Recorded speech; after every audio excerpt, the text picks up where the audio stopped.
જય શ્રી કૃષ્ણ. હું બાળા ગામ ગોકુળપુરા રહેવાસી છું. મારું નામ દિનેશભાઈ ભાયાભાઈ બાવળફાળ છું. જાતે બ્રાહ્મણ છું. મને 1000 ફૂટ જમીન ફાળવવામાં આવી છે. મને મળેલ છે પ્રધાનમંત્રી આવાસ યોજના, એમાં પણ મને લાભ મળેલ છે. મને 3 હપ્તે પૈસા પણ મળેલ છે. હા, પણ મજૂરી પણ મને મળેલ છે 20,000 રૂપિયા.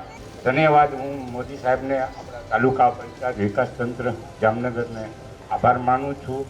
ભગવાન એમને સુખી રાખે એવા બ્રાહ્મણના આશીર્વાદ છે.